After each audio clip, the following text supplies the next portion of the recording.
ठीक है, heat stone phase. Heat stone एक साइंटिस्ट थे और उन्होंने प्रतिरोधों के संयोजन में एक ऐसी व्यवस्था करी जिससे किसी भी तार का या किसी भी चालक का प्रतिरोध ज्ञात किया जाए। मतलब कुल मिला के एक ऐसी व्यवस्था है, एक ऐसा समायोजन है जिसकी सहायता से किसी तार या किसी चालक का प्रतिरोध ज्ञात किया जा सकता है, उसको व्हीट स्टोन सेतु कहते हैं। अब व्हीट स्टोन सेतु के आधार पर किसी तार या किसी चालक के प्रतिरोध को हम कैसे ज्ञात करेंगे, उसका क्या सिद्धांत है, उसकी क्या इक्वेशन है, इसको समझने की कोशिश करें। इन्होंने बताया कि अगर हम चार प्रतिरोधों को श्रेणी क्रम में समायोजित करके व्यवस्थित करें और फिर जब एक चतुर्भुज की भुजाओं के द्वारा व्यवस्थित कर दिया जाएगा तो उसके चार शीर्ष मिल जाएंगे, आमने सामने दो, आमने सामने दो, उनमें यानी कि दो विकर्ण के शीर्ष मिलेंगे। एक में हम सेल जोड़ते हैं और एक में हम धारा मापेंगे। इसके बाद सेल की कुंजी को दबाएं, परिपथ में धारा प्रवाहित होने के बाद दूसरे जो शीर्षों पे हमने धारामापी लगाया, धारामापी की कुंजी को दबाएं और धारामापी में कोई विक्षेप उत्पन्न ना हो। अगर ऐसा होता है तो जो चतुर्भुज है उसकी दो संलग्न भुजाओं का अनुपात अन्य दो संलग्न भुजाओं के अनुपात के बराबर, जिसमें से दो भुजाओं का अनुपात हमें ज्ञात होगा, तीसरी भुजा हमें ज्ञात होगी, चौथी भुजा का प्रतिरोध हमको निकालना होगा। कैसे जरा समझते हैं। मान लीजिए चार भुजाएं मिली और उससे हम एक चतुर्भुज की संरचना करते हैं।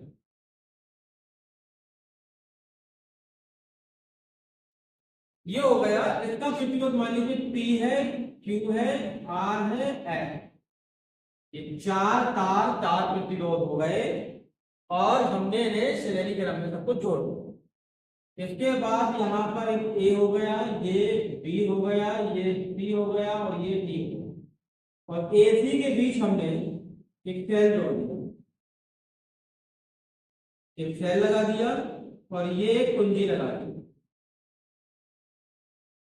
ये केवल कुंजी हो गई और ये सेल हो गया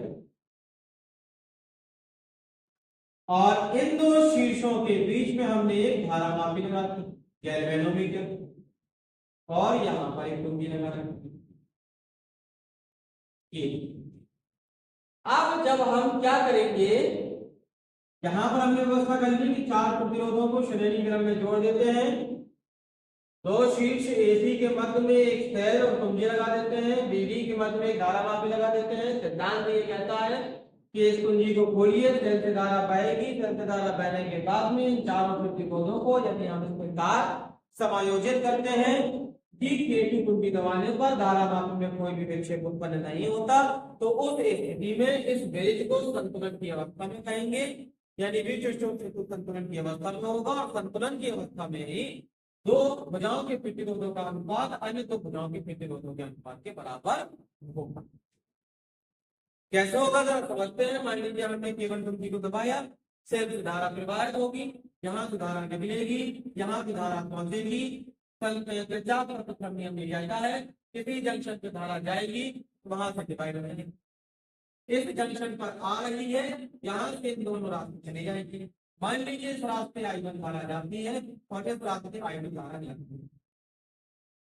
अब हमने यहाँ पर एक बिंदु पर देखा कि धारा दो भागों में बढ़ गई, एक AB दिशा में चली गई I1 धारा, एक AD दिशा में चली गई I2। अब आगे के I1 धारा इधर जाएगी या नहीं जाएगी, I2 धारा इधर जाएगी या नहीं जाएगी, ये डिपेंड करेगा जब हम इसके बारे में थोड़ा समझ। हमने चारों प्रतिरोधों को इस प्रकार समायोजित कर रखा है कि अब हम केंद्र कुंजी को दबाएं तो इसमें कोई भी विक्षेप उत्पन्न ना हो, मतलब इसका जो तीर है वो एकदम सीधा रहे। अगर ऐसी स्थिति में है तो समझ लीजिए इसमें कोई धारा नहीं बहे, इसमें बीडी में कोई भी विक्षेप उत्पन्न नहीं हो रहा, मतलब बीडी में कोई धारा नहीं आ रही। तो जब इसमें कोई धारा नहीं आ रही तो जो धारा A से B तक जा रही है वही धारा B से C तक चली जाएगी, मतलब इसमें भी धारा I1 होना चाहिए और इसमें भी धारा I2 होना चाहिए। जब कुंजी के टू को दबाया तब ये स्थिति पता चली कि संतुलन की अवस्था।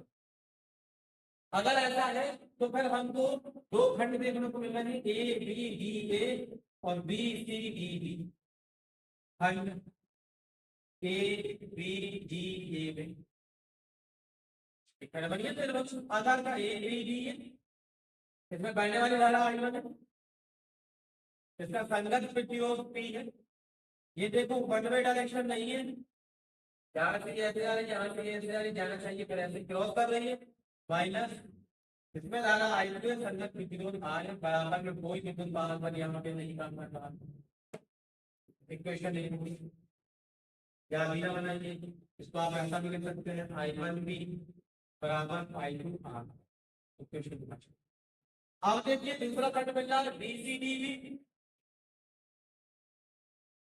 BCDB में अगर हम चेक करें तो इसमें धारा I1 संगत प्रतिरोध है Q माइनस इसमें धारा I2 संगत प्रतिरोध है S बराबर है 0।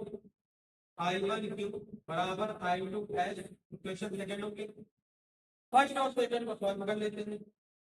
समीकरण 1 पर होगी I1 P बटे I1 Q बराबर I2 R बटे I2 S। I1 से I1 कैंसिल, I2 से I2 कैंसिल, P बटे Q बराबर R बटे S। दो संलग्न भुजाओं के प्रतिरोधों का अनुपात अन्य दो स्वतंत्र भुजाओं के प्रतिरोधों के अनुपात के बराबर। अगर हमको P बटे Q ये PQ का अनुपात पता है और R इसमें ज्ञात धारा हो, सॉरी ज्ञात प्रतिरोध हो, S का मान निकाल सकते। R बटे S का मान पता हो, P ज्ञात हो, Q का मान निकाल सकते। मतलब PQ को हम अनुपातिक भुजाएं कह सकते हैं, R को हम ज्ञात भुजा कह सकते हैं। फिक्स नहीं है, फिक्स नहीं है, जिसका मान पता है उसे ज्ञात भुजा कहेंगे, जिसका मान नहीं पता उसे अज्ञात भुजा कहेंगे।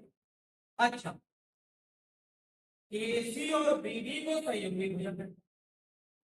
इनको संयुग्मी भुजा क्यों कहते हैं? क्योंकि जब संतुलन की अवस्था में, जिस सिचुएशन में BD में कोई धारा प्रवाहित ना हो रही, गैल्वेनोमीटर में कोई विक्षेप उत्पन्न ना हो रहा हो, उस समय यदि हम BD को AC से चेंज कर दें और AC को BD से चेंज कर दें, मतलब इंटरचेंज कर दें, BD के स्वरों के मध्य सेल और कुंजी लगा दें, AC के स्वरों के मध्य धारा मापी कुछ होते, तब भी धारा मापी में कोई विक्षेप उत्पन्न नहीं। ये तब जब संतुलन की अवस्था में, और जब संतुलन की अवस्था में होगा सबसे अधिक तब सुग्राही होगा जब इन चारों के प्रतिरोधों की कोटियां समान हो। PQI समान कोटि के प्रतिरोध है तो सबसे अधिक सुग्राही होगा। सुग्राही होने का मतलब यह है कि सबसे अच्छी रीडिंग तभी आ सकती है जब सबसे अधिक सुग्राही। बात क्लियर है? समझ में आ गई? हेडिंग डाल दीजिए।